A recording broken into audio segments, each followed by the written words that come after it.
Hello, welcome to my channel. If you're here for the first time, welcome back if you've been following. We're doing December wrap-up. I know, you're like, there's still part of December left. Yeah, I know. I have a different video planned for the last week of December, so we're having to do the wrap-up early. So, this month, it's kind of a light month. I feel, we'll talk more about this, but I feel like there were some books. There was one particular book that took me long to get into, and then this time of year is always busy, right? Like everyone's having work Christmas parties and family Christmas parties and things like that. So, first one. As you know, my family, extended family, does a book club. So, normally one of the books that I read is one of those. This is Dragon Masters: Rise of the Earth Dragon by Tracy West. These are very quick books. Says Drake never thought dragons were real, but he soon learns that dragons are real and that he is a dragon master. The magic dragon stone has chosen Drake and 3 others, Anna, Rory, and Bodo. And Bo, sorry. Bo, to train dragons. Will Drake be able to connect with his dragon? Does he have what it takes to become a true dragon master? This is a series of, I don't know how many books, a lot of books. So we will see if maybe next year we finish them, because it was a really good series, really fast. I feel like I wanted more, but I feel like that's because there's just so many books that are supposed to be that way. But yeah, most of this book is him getting to know his dragon, right? Because they come to the families, they take them, they introduce him to the dragon. It's his job to like bond with the dragon and train with his dragon stone. Have a feeling the drama will happen in the next books, because let's just say the king would rather the soldiers do it, but as it kind of said, the stone chooses the people, and it's choosing young people. So, I don't know much about this. I'd never heard of this series before, but this was the book we read for book club.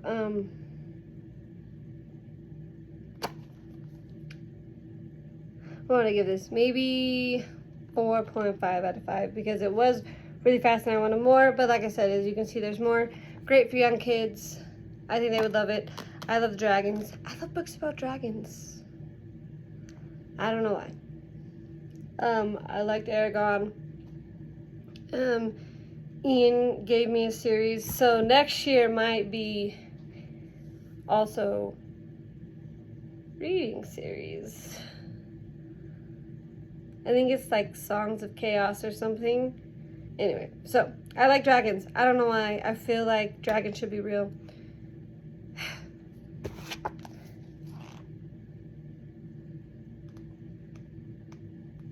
Big print, lots of pictures. You can read this very quickly. So, that is Dragon Masters. The next 3, I'm going to share the titles and then kind of do together. I read Sugar Cookie Murder by Joanne Fluke, as well as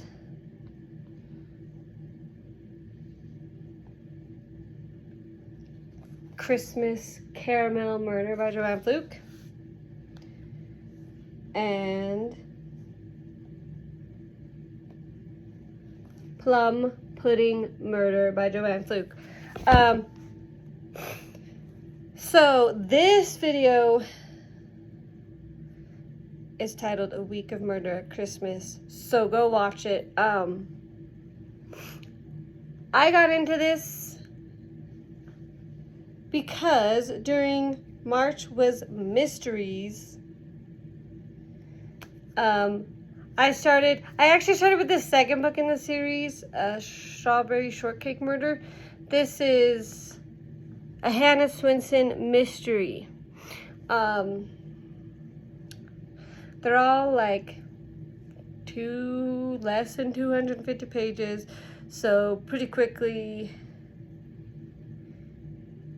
it progresses. Like, you don't have to wait too long, which I like. I was looking for these because I wanted books. I don't know, guys. I'm just a clean person, right? I want books without language. I want books without spice and all that. And I like these because there wasn't violence. Also, they're cute. I didn't even realize this. Like, I've seen some of these on, like, Hallmark. So they're starting to make movies. Like, in fact, when I typed in Sugar Cookie Murder, it brought up a movie. I was like, oh, book with the girl. Yeah, so, I'm not going to go into all my thoughts because I want you to go watch that video. But know that these are fast, just a whodunit, right? Somebody ends up dying. The premise of these books, somebody ends up dying. And Mike, the cop, calls it her Slaydar. Because Hannah's usually, out of coincidence, like, this girl just finds all of these bodies. Like, I feel for her. That is horrible. So, and then she helps investigate because she likes to, you know. She's an amateur. She should have been a detective as well as a baker. But those are those books. 5 out of 5. They're really cute, fun. Well, let's go 4.75 actually, because I think I put this in the other video. There's just a love triangle that I'm getting tired of, right? Like, just pick one already. I've never been a big fan of the love triangle, but mostly because I always have someone, I've already picked one in my mind that I wanted to be with, so I'm just like, be with the right one. But also, love triangles just bug me because I'm not that person. Like, I just feel like in real life, like, you like one more than the other. So just take the time to search your feelings, and you will find that you like one of them more than the other. So let the other one go so they can stop wasting their time. You know what I mean? Anyway, that is Hannah Swenson. That was my Christmas. I forgot a book, but I will look it up for you guys right now. I was like, I did not read very many books.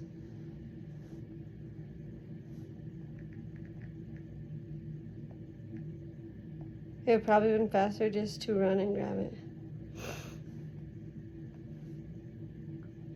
Guys, it's a movie. What? Gonna have to watch that. Duh. Okay. Next one. Christmas Jars. By Jason F. Wright. Go watch that video. It's titled, I've Got a Christmas Jar, and guess what's inside it? You know, as a spoof from the Pirates movie. But, essentially, this book, it's a cute Christmas one.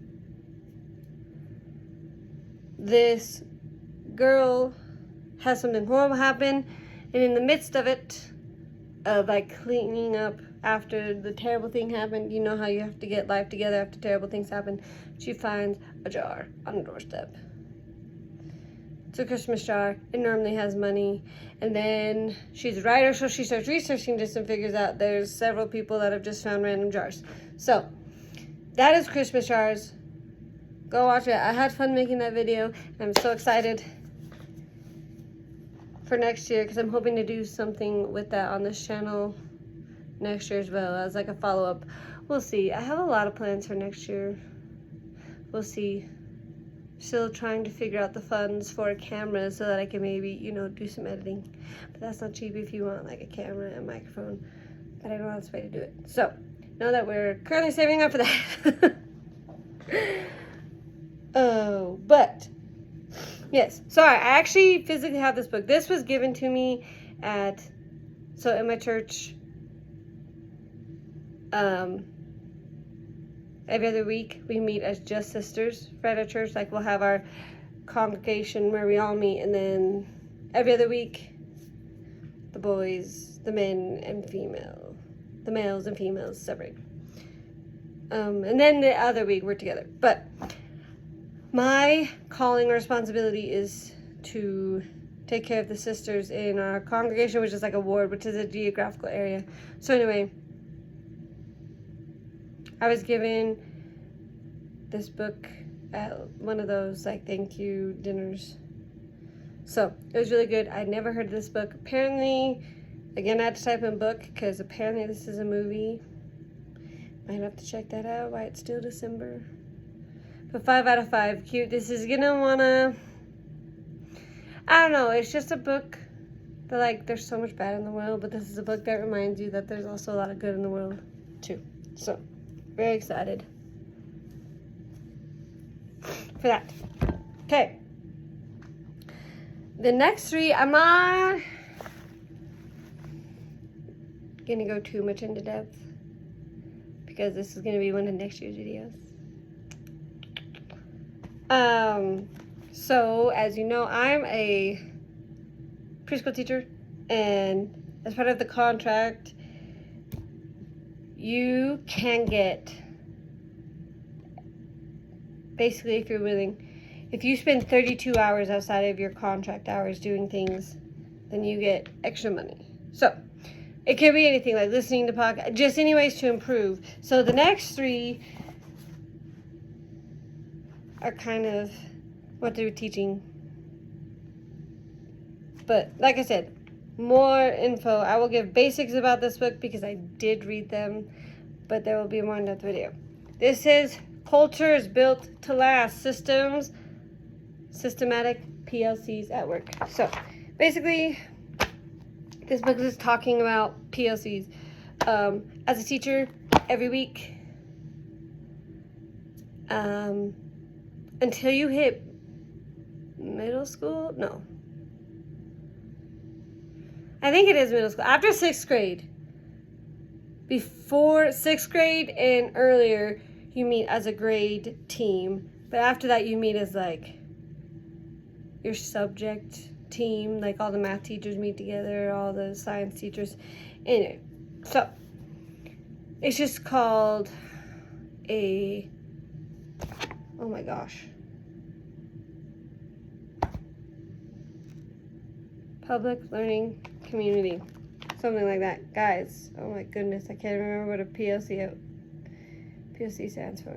Professional learning community, not public. I was like, that word is throwing me off. So once a week we meet and we call it a PLC.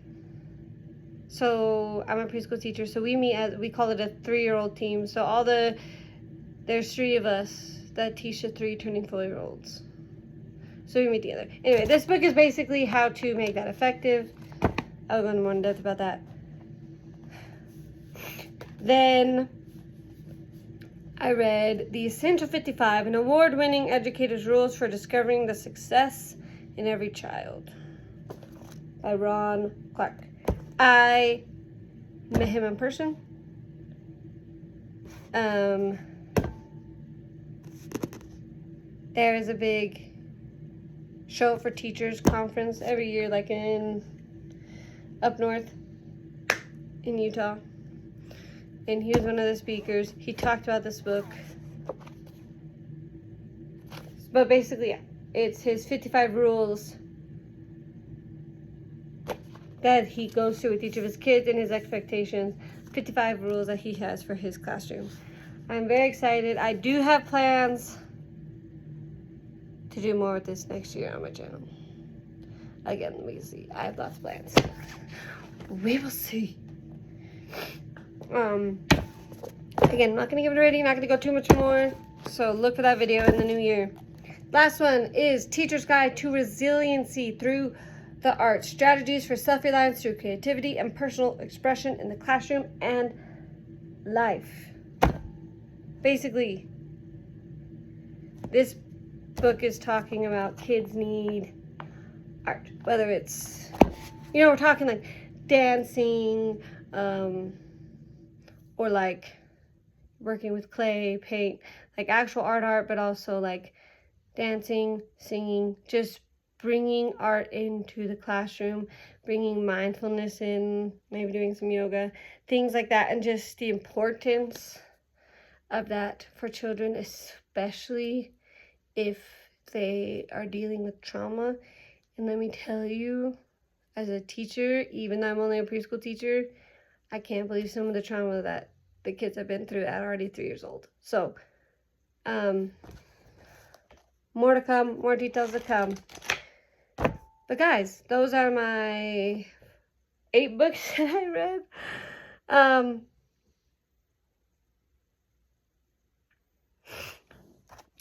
I mean, don't get me wrong, books like these I love, which is why I read them, but also sometimes they're a little hard to get into, so I think that's why they were a little harder to get into. And like I said, it's just a busy time of year with all the holidays and everything. So thank you for watching to the end. Those are the books I read in December. Yeah, and I'm really excited for next week's video, so stay tuned for that. If you like this video, give it a big thumbs up, and don't forget to share with somebody, especially if they missed any of the other videos in December, which there's only 2,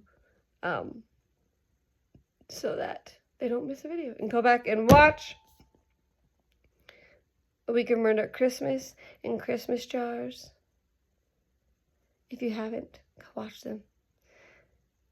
If you are new, don't forget to hit that subscribe button, guys. For real, we're almost 800. And I would really like to next week, when I post my video, be able to tell you we made it to 800. It's kind of my goal by the end of December. Sorry. Fixing this bobby pin. Okay. It is my goal by the new year. Because we're at like 794 or something. So it's only like 6 more. So please share this. Get 6 more people to subscribe. And don't forget to hit that notification button so you don't miss a video. Mondays and Wednesdays, I do a children's book. Saturdays, I do my personal books. And yeah, and as always, I'd love to hear your comments. If you've read, well, my tablet's turned off. If you read any of these books, I'd love to hear your thoughts on them. Any recommendations of similar books, because I appreciated all of these books. And any other comments that you would have. And we will see you next week, next Saturday, for our last video of 2025, guys. I can't believe we made it through. And we'll see you next time. Bye.